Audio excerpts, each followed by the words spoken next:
இன்றைய தேவனுடைய வார்த்தை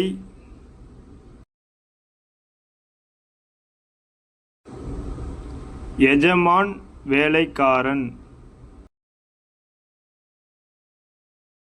விசுவாசத்துடன் கேளுங்கள்.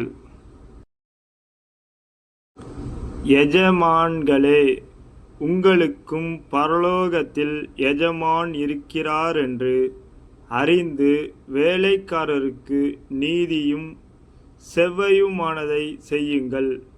கொலோசையர் 4:1. இன்றைய வார்த்தையின்படி, எஜமான்களே, அதாவது முதலாளிகளே, உங்கள் வேலைக்காரர்களுக்கு நியாயமான சம்பளத்தை கொடுங்கள், நியாயமான உணவு கொடுங்கள்.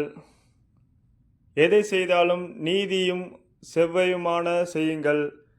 தேவன் உங்களையும் ஆசீர்வதிப்பார். இன்றைக்கான தேவனுடைய வார்த்தையை பார்த்த கேட்ட உங்கள் யாவரையும் தேவன் தாமே ஆசீர்வதித்து பெருகவே பெருக செய்வார் என்று விசுவாசியுங்கள். தேவனுடைய பிள்ளைகள், விசுவாசிக்கிற பிள்ளைகள் தேவனுக்கென்று சப்ஸ்கிரைப் பண்ணுங்கள், லைக் பண்ணுங்கள்.